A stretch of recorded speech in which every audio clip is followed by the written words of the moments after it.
ദൈവത്തിൻ്റെ അതിപരിശുദ്ധമായിരിക്കുന്ന നാമത്തിന് മഹത്വമുണ്ടാകുവാനിടയാകട്ടെ.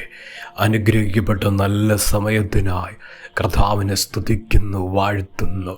ദൈവത്തിൻ്റെ പരിശുദ്ധാത്മാവിൻ്റെ ദൂത് നമ്മുടെ ഹൃദയത്തെ തൊടുക.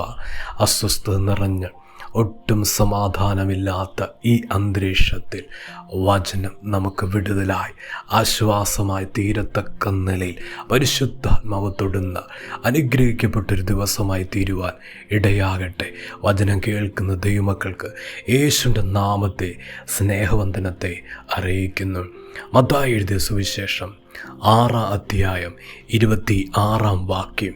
ആകാശത്തിലെ പറവകളെ നോക്കുവിൻ, അവ വിതയ്ക്കുന്നില്ല, കൊയ്യുന്നില്ല, കളപ്പുരയിൽ കൂട്ടിവെക്കുന്നതുമില്ല. എങ്കിലും സ്വർഗസ്ഥനായ നിങ്ങളുടെ പിതാവ് അവയെ പുലർത്തുന്നു. അവയേക്കാൾ നിങ്ങൾ ഏറ്റവും വിശേഷതയുള്ളവരല്ലയോ? നമുക്ക് വളരെ പരിചയമുള്ള ഒരു തിരുവെഴുത്ത. ഇന്ന് പരിശുദ്ധാത്മാവ് അതിനകത്തുനിന്ന് ആഴമായി ഇടപെടുന്ന ദൂത്, നിങ്ങൾ ഏറ്റവും വിശേഷതയുള്ളവരല്ലയോ? കർത്താവ് ചോദിക്കുകയാണ്.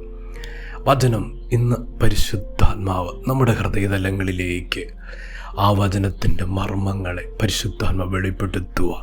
കർത്താവ് പറഞ്ഞു, ആകാശത്തിലെ പറവകളെ നോക്കുവിൻ.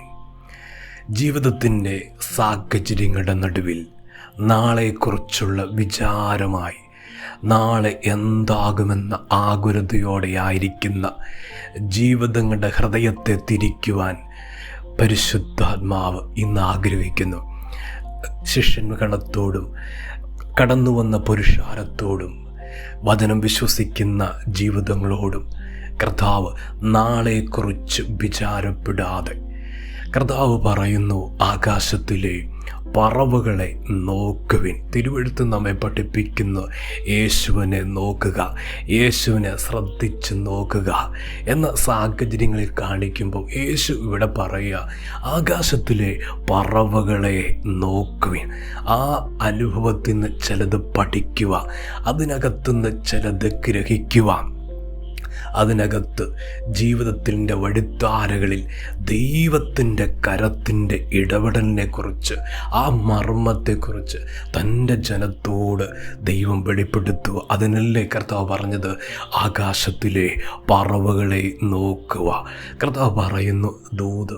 ഇന്ന് പരിശുദ്ധാത്മാവ് ആഴമായി ഇടപെടുന്ന ശബ്ദം, ദൈവത്തിൻ്റെ പൈതലേ, ഈ വചനം വിടുതലായി തീരട്ടെ. നാളെക്കുറിച്ചുള്ള ചിന്തകളുടെ ആ ഭാരം, ആ വിചാരങ്ങളും ആകുലതകളെയും പരിശുദ്ധാത്മാവ് ഇന്ന് ഹൃദയത്തിൽ നിന്ന് ഈ ദൂത് പ്രകാരം തുടച്ചു മാറ്റും.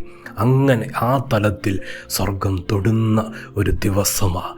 കർത്താവ് നോക്കുവാൻ പറഞ്ഞത് അവയ്ക്ക് ഇല്ലാത്തതിനെക്കുറിച്ചാണ് പറയുന്നത്. വിതയ്ക്കുന്നില്ല, കൊയ്യുന്നില്ല, കൂട്ടി വയ്ക്കുന്നതുമില്ല.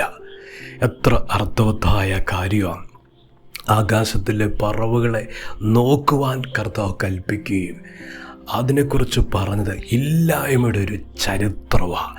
വിതയ്ക്കുന്നില്ല, കൊയ്യുന്നില്ല, കളപ്പുരയിൽ കൂട്ടി വയ്ക്കുന്നു ഇല്ല എന്ന് തന്നെ സ്വർഗം വെളിപ്പെടുത്തുക.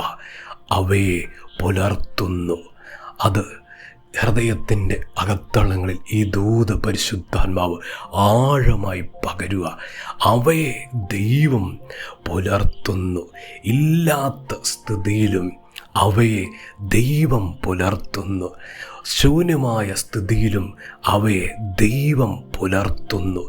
നമ്മുടെ ദൈവം വിശ്വസ്തനെന്ന് തെളിയിക്കുന്ന ഒരു വാക്യമല്ലേ പരിശുദ്ധാത്മാവ് ആ വചനത്തിൻ്റെ മർമ്മത്തിലേക്ക് ഒന്ന് ഹൃദയത്തെ തിരിക്കുക.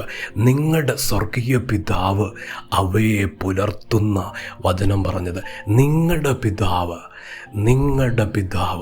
അവയെ പുലർത്തുന്നു. എന്നാൽ എൻ്റെ ദൈവം അവയെ പുലർത്തുമ്പോൾ എന്നെ, എൻ്റെ തലമുറയും എൻ്റെ കുടുംബത്തെയും ദൈവം നടത്താതിരിക്കുമോ? എനിക്കും എൻ്റെ തലമുറയ്ക്കും എൻ്റെ കുടുംബത്തിനു വേണ്ടി കർത്താവ് കരുതാതിരിക്കുമോ? ദൈവത്തിൻ്റെ പൈതലേ, ഇന്ന് ഇല്ല ഇല്ല ഇല്ല എന്ന് പറയത്തക്ക ഒരുപാട് കാര്യങ്ങൾ ജീവിതത്തിൽ കാണും. ഒരുപാട് തലങ്ങൾ ജീവിതത്തിൽ വന്നേക്കാം. എന്നാൽ ആ മേഖലകളിലും ദൈവം പുലർത്തുമെന്ന് വിശ്വസിക്കാൻ കഴിയുമോ? ദൈവം നടത്തുമെന്ന് വിശ്വസിക്കാൻ കഴിയുമോ? അതുകൊണ്ടല്ലേ കർത്താവ് പറഞ്ഞത്, ആകാശത്തിലെ പറവകളെ നോക്കുവിൻ, അവയെ കർത്താവാ നടത്തുന്നെന്നും നിങ്ങളുടെ പിതാവാ നടത്തുന്നെന്നും യേശു അങ്ങനെയല്ലേ പഠിപ്പിച്ചത്. എന്നാൽ ദൈവത്തിൻ്റെ പരിശുദ്ധാത്മാവ് ഇന്ന് അതിശക്തമായി ദൂത് വെളിപ്പെടുത്തുന്നു, നിങ്ങൾ അവയേക്കാൾ വിശേഷമുള്ളവരാ. ദൈവത്തിൻ്റെ വൈദ്യലേ, ഇന്ന് വില കുറഞ്ഞൊരു മണ്ഡലമാണോ? ചിലതില്ലായ്മ നിമിത്തം കുറഞ്ഞു നിൽക്കുന്ന സമൂഹമധ്യേ, ചാർച്ചക്കാരുടെ മധ്യേ, കുടുംബത്തിൽ തന്നെ ഒരു വിലയില്ലാത്തതുപോലെ ആയിരിക്കുന്ന ഒരു വചനം കേൾക്കുക. അപ്രകാരം ഹൃദയമായിരിക്കുന്നു. ചിലതില്ലാത്ത നിമിത്തമുള്ള മറ്റുള്ളവരുടെ ഒപ്പം വരുന്നില്ല.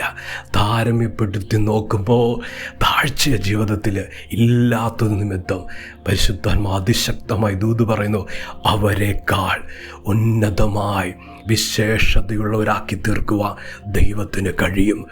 അവയേക്കാൾ ഉന്നതമായ വിശേഷതയുള്ള തലങ്ങൾ സ്വർഗം തുറന്ന് മാനിക്കുന്ന ദൈവപദ്ധതി കൂടാരത്തിൽ വെളിപ്പെടാൻ പോവാ. വചനമാഴത്തിൽ വിശ്വസിച്ചു ദൂതേറ്റെടുക്കട്ടെ.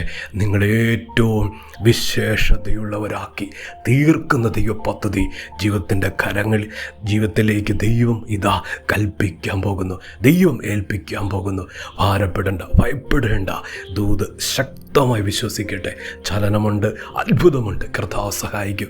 പ്രാർത്ഥിക്കട്ടെ. സ്നേഹവാന ദൈവമേ, സ്വർഗ്ഗപിതാവേ, എന്ന് കേൾപ്പിച്ച അങ്ങയുടെ ദൂതിനായി സ്തോത്രം, ആലോചനയ്ക്കായി സ്തോത്രം. ജനത്തെ സഹായിക്കണം. ഇല്ലായ്മയുടെ അവസ്ഥയിലും നടത്തുവാൻ ദൈവശക്തന, ദൈവത്തിൻ്റെ കരം ചില കുടുംബങ്ങൾക്ക് വേണ്ടി ചാഞ്ഞിറങ്ങുന്നതിനായി സ്തോത്രം. അത്ഭുതം ചെയ്യാൻ പോകുന്നതിനായി സ്തോത്രം ചെയ്യുന്നു. വിടുതൽ കൽപ്പിക്കുന്നതിന് നന്ദി പറയുന്നപ്പ. പ്രാർത്ഥന കേട്ടതിന് സ്തോത്രം. യേശുവിൻ്റെ നാമത്തിൽ തന്നെ. ആമേൻ.